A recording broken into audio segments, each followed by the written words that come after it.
재고자산 배워보겠습니다.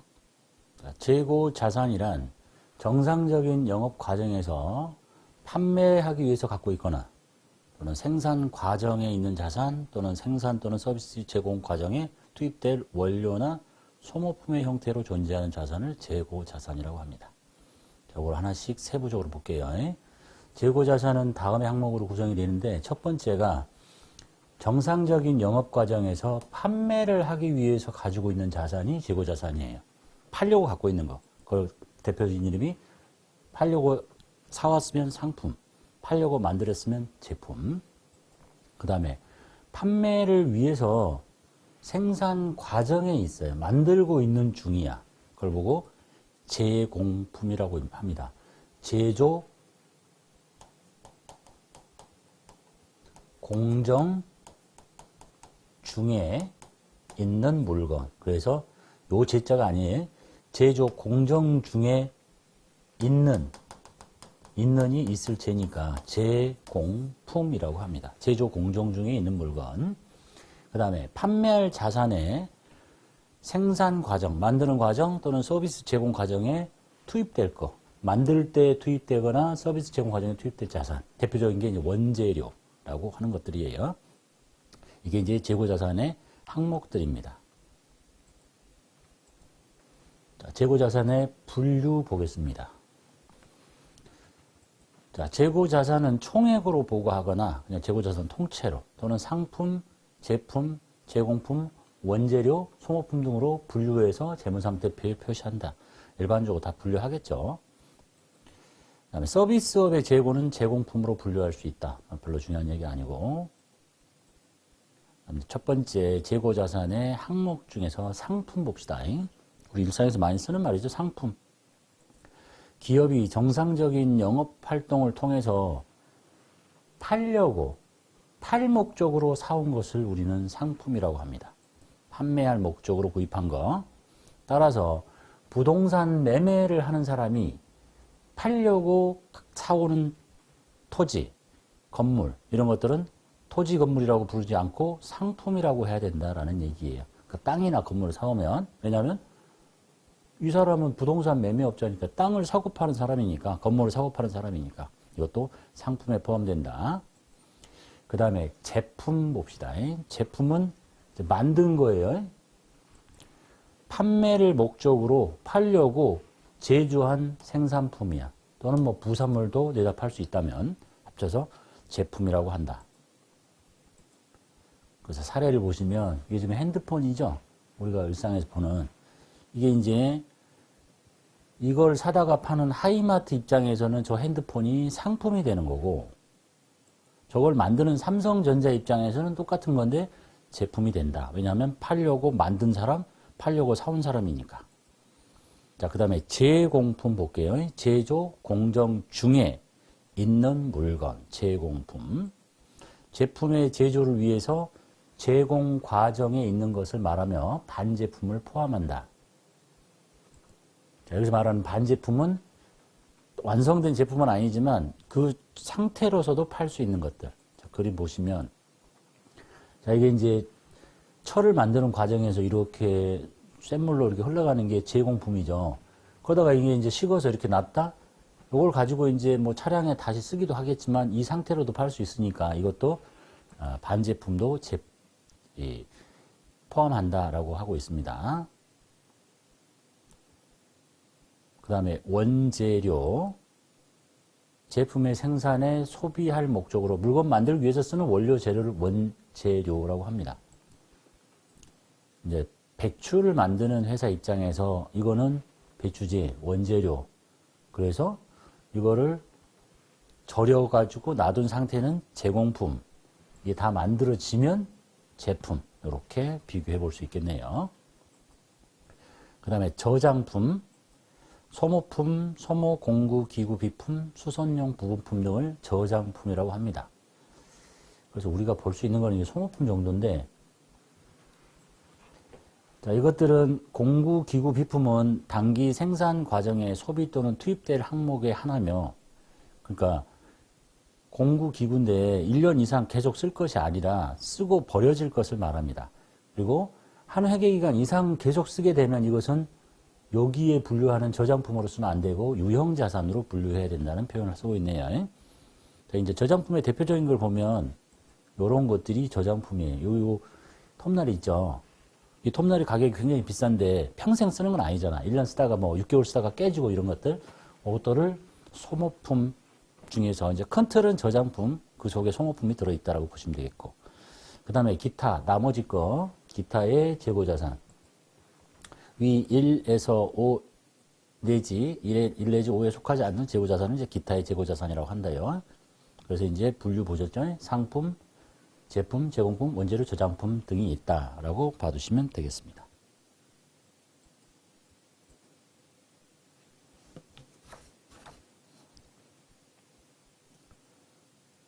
취득 원가의 측정 봅시다. 재고자산을 취득했을 때, 자, 재고자산을 밖에 사오면 취득 원가는 돈 주고 사왔으면 매입 원가겠고, 내가 직접 만들면 그 만들 때 들어간 모든 돈, 제조 원가를 말합니다.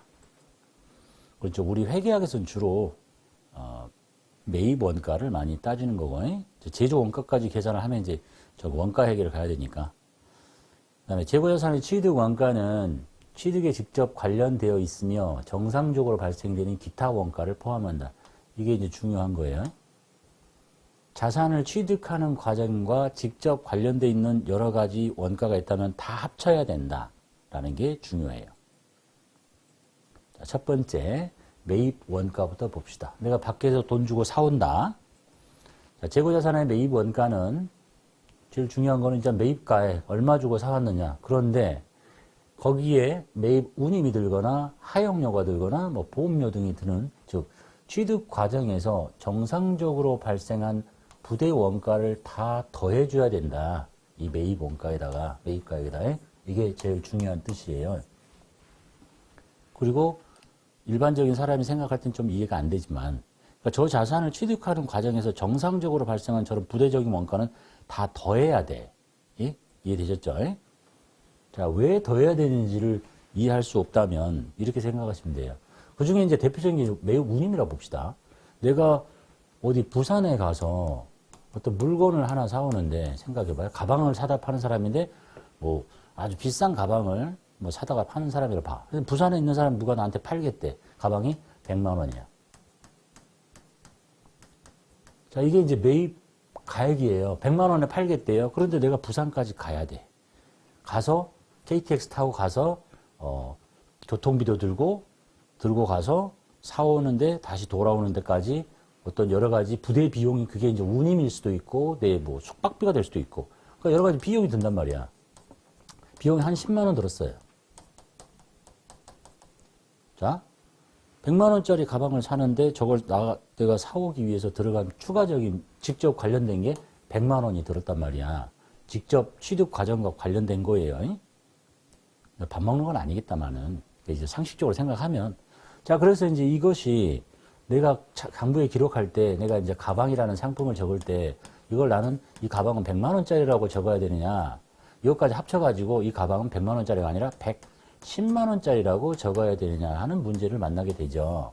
근데 지금 여기서는 이 가방은 110만 원짜리라고 적으라고 하는 거야. 왜? 운임 같은 것들이 들었는데 이걸 합치래. 왜 이렇게 적어야 되냐면, 만약에 이 가방의 가격은 100만 원짜리고 나는 저것을 취득하는 과정에서 부대 비용이 10만 원 들어서 이것을 비용으로 처리해버리면, 뭐 상품이 딱 하나면 여러분 같으면 이 상품, 이 가방을 100만 원에 팔라고 하면 팔겠습니까? 안 팔지. 105만 원에 팔라고 하면 팔겠어요? 안 팔지. 110만 원에 팔려면 팔겠어요? 안 팔지. 그게 본전이잖아. 그죠? 그 최소한 110만 원 이상은 받아야 뭔가 남는 거잖아. 근데 친한 친구가 가방 좀 팔아볼래? 했더니, 100만 원에 줄까? 그러고 나서, 난 이익 붙이지 않고 100만 원에 주겠다고 하고 주면 뭐가 되는 거예요? 손해가 나는 거잖아. 그래서 자기가 얼마짜리인지를 기록하려면 상품이라고 해서 100이라고 적을 게 아니라 110이라고 적어 놔야 최소한 아무리 안 받아도 110은 받을 거 아니야. 그죠? 그러니까 상식적인 얘기예요. 그래서 취득을 하는 과정에서 발생한 부대적인 원가를 상품이라고 같이 붙여놔야 이 상품이 110만 원짜리인지를 아는 거야. 근데 상품 100에 뭐 운반비 10 이렇게 하면 이 상품은 100만 원짜리라고 생각하고 105에 팔면서 5만 원 이익 봤다 이런 바보 같은 짓을 하게 되니까 너무나 당연하다 이런 얘기예요. 그리고 이제 쭉 모든 자산은 다 그래요. 그게 유형 자산이 됐고 차를 살 때도 그렇고. 그런데 딱 하나의 예외가 있었어요. 앞전에 배우실 때. 단기 매매 증권을 취득하는 과정에서 발생한 부대 원가는 원칙적으로 더하는 게 맞다고 말씀드렸는데 더하지 않고 걔만 예외적으로 비용 처리합니다. 기억나실 거예요. 더하는 게 정상이라니까. 안 그러면 바보가 되니까. 이해되셨죠? 자, 다만 매입과 관련해서 사오면서 할인을 받거나 애누리를 받거나 기타 유사한 항목은 원가에서 빼시랍니다. 먼저 따로 배울게요. 매입 할인, 매입 애누리는 매입 원가에서 뺀다. 그래서 매입가액 플러스 매입 운임, 하용료, 직접 관련된 부대 비용 다 더하고 그다음 매입 할인, 매입 애누리는 뺀다. 이게 이제 매입 원가의 구성이라고 보시면 되겠습니다. 자, 그래서 이제 빼는 매입 환출 및 애누리를 볼게요.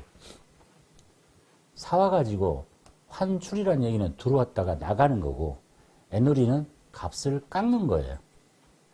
자, 매입 환출이라는 얘기는 매입한 상품을 판매자한테 돌려보내는 겁니다. 그 사올 때 왼쪽에 돈 적었잖아요. 나가니까 왼쪽으로 빼버려야 되겠지. 없어진 것처럼. 반품 처리한 금액을 매입 환출이라고 하고, 자, 매입 애누리는 상품을 돌려보내지 않고 봤더니 가방에 약간의 스크래치가 있다. 그래서 값을 깎자. 그걸 보고 매입 할인이라고 합니다. 즉, 상품의 뭐 전체 중에 일부 파손, 뭐 100개를 받아왔는데 1개 파손, 뭐 이런 정도 결함이 있거나 이러면 값을 깎는 것을 매입 할인 애누리라고 하고, 그걸 깎은 것을 무슨 내가 뭐 이익 봤다고 볼 수는 없잖아. 그래서 원가를 줄여라 이런 얘기예요. 이해되셨죠? 결제 금액을 깎는 것을 매입 애누리, 돌려보내는 것을 매입 환출이라고 합니다. 그리고 매입 환출 및 애누리는 당연히 매입 원가에서 빼야 되겠죠. 상품을 100만 원 주고 사왔는데 하자가 있어서 값을 깎아서 90만 원 줘. 그러면서 그럼 상품을 90짜리로 바꿔놔야지. 상품은 100이고 10만 원 이익 봤다 이렇게 할 수는 없는 거잖아요. 이해되셨죠? 상식적인 얘기예요. 매입 원가에서 차감한다. 예제 보겠습니다. 창제 상해에서 원재료 20만 원을 사옵니다. 원재료 사왔어요. 왼쪽에 원재료. 대금 한 달 후에 주니까 상거래죠. 외상 매입금이라고 하시면 되겠네요. 그 다음에 매입한 원재료 일부에서 불량을 발견하고 그 사실을 통보한 결과 이 외상 대금 20만 원 중에서 3만 원을 깎아주기로 하고 나머지만 현금으로 줍니다. 그러니까 이제 이 외상 매입금이 없어지는데 돈이 다 나가지 않고 3만 원 깎은 17만 원만 돈이 나간다는 거잖아요. 그럼 여기 적게 주는 요 3만 원을 뭐라고 해야 될 거냐? 이익 봤다라고 할 거냐? 뭘 이익 봐? 물건에 하자가 있어서 값을 깎은 건데. 그래서 이 자산의 원가를 줄이자. 그래서 이것을 이렇게 바로 빼도 되는데, 예? 그럼 이제 합쳐져서 17만 원짜리 원재료가 되는데 저걸 직접 빼지 않고 상황이 뭐죠? 애누리가 생긴 거잖아. 매입 애누리, 매입 환출. 그래서 두 가지를 합쳐서 매입 환출 및 애누리라는 이름을 씁니다. 그래서 이 매입 환출 및 애누리는 예? 수익이 아니라 이 원재료를 차감시키는 계정 성격이 차감이에요. 뺀다. 그래서 저기를 직접 빼지 않고 저거 밑에 붙어서 이렇게 빼서 원재료의 취득 원가는 17만 원짜리가 되도록 보고하더라라는 문제가 되겠네요. 매입 할인 보겠습니다. 자, 매입 할인이란 외상 대금을 약정된 할인 기간 내에 조기에 지급함으로써 대금의 일부를 깎아서 받는 거예요. 우리 일상에서도 뭐 성격은 다를 수도 있겠지만 뭔가를 빨리 결제해 주시면 뭐 좀 더 싸게 해드릴게요. 이런 경우 있죠. 보통은 뭐 카드 결제하는데 현금 하시면 뭐 얼마 하는데 그건 좀 성격이 다른 거니까 비슷하게 원래라면 보통 물건 사오고 이제 장사하는 사람도 뭐 한두 달 안에 주면 되는데 뭐 그냥 며칠 있다 빨리 줘. 그러면 이 파는 사람 입장에서는 현금이 잘 돌아가니까 고마워서 깎아줄 수도 있잖아요. 그게 이제 매입 할인이라는 거예요. 문제가 있어서 하는 게 아니고, 예? 일부러 할인받는 거. 그래서 매입 할인도 매입 원가에서 줄입니다. 이건 진짜 이익 봤다고 할 수도 있지. 돈을 빨리 갚아서 무슨 물건에 하자가 있는 것도 아닌데, 예? 돈 빨리 갚았다는 이유로 돈을 깎았으니까. 하지만 이익으로 잡지 말고 그 자산의 원가를 줄여라 라고 하고 있습니다. 매입 원가에서 차감합니다. 그래서 매입 환출 및 애누리, 매입 할인은 취득 원가에서 차감합니다. 예제 보겠습니다. 창제상의에서 원재료 20만 원을 사옵니다. 대금은 한 달 후에 지급하기로 했는데 5일 이내에 현금 결제 시 10% 할인 조건입니다. 자, 차변에 원재료, 대변에 외상 매입금. 5일이 지나서 갚으면 외상 매입금 20만 원 다 줘야 되는데 5일 이내에 이제 갚아요.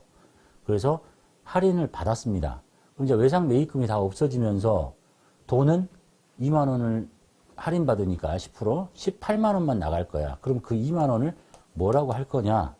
그때 쓰는 이름이 이 원재료를 줄여줍니다. 이렇게. 근데 원재료를 바로 빼는 게 아니라 매입 할인이라는 이름을 씁니다. 그러면 이 매입 할인이라는 코드가 성격이 차감입니다. 근데 누구 밑에서 차감하냐면 저기 원재료 밑에서 빼게 돼요. 그래서 원재료 밑에서 빼서 원재료의 취득원가는 20 빼기 2만에서 18만 원짜리 원재료가 된다고 보고가 된다라는 얘기예요.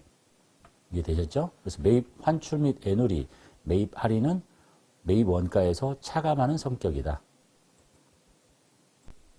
재고자산 수량 결정 방법을 배워보도록 하겠습니다. 재고자산의 숫자를 결정하는 방법. 자, 먼저 사례를 설명해 볼게요. 이제 편의점이 뭐라고 가정하고, 여러분 뭐 알바하실 때 편의점 같은 거 많이 해보셨죠? 그러니까 시작할 때 기초에 이렇게 재고가 있어요. 그 다음에 뭔가 사오겠죠, 이제. 계속 들어오겠지? 그때 계속 들어올 때 기록을 합니다. 편의점 가보시면 아시겠죠? 이게 들어오면 이제 막 다 찍어서 수량 다 세. 그리고 팔 때 다 기록을 합니다. 이렇게. 이해되시죠? 시작할 때 물건이 있었고, 들어올 때 계속 적었고, 내다 팔 때 기록을 했어요. 자, 그러면 이제 뭘 알고 싶냐? 남아있는 숫자를 알고 싶은 거거든? 기말에 팔리지 않게 남아있는 게 어떻게 계산이 되느냐? 그래서 계산을 하는 구조가, 자, 기초의 재고 수량이 있잖아요. 거기다 단기에 매입했던 수량이 있지. 그리고 기말에 팔 때 계속 적었지. 그럼 나머지가 기말 재고 수량인 거야. 이해되시죠? 이걸 보고 우리는 고상하게 계속 기록법이라고 합니다. 자, 이 계속 기록법은 기초의 재고가 있는 건 당연한데, 예? 여기 숫자 알아. 근데 단기에 매입할 때 다 기록을 했어요. 그리고 내다 팔 때 기록을 했기 때문에 이 두 개를 더해가지고 이게 이제 판매 가능 수량인데 판매를 한 걸 빼니까 기말 재고가 얼마 있다는 걸 압니다. 중요한 거는 창고에 가지 않았습니다. 창고에 가서 세볼 수도 있는데 그러지 않고 기말 재고 수량을 파악할 수 있다. 이게 계속 기록법이에요. 고상한 방법이네. 이름 보면. 자, 그 다음 걸 볼게요. 이런 방법도 있다.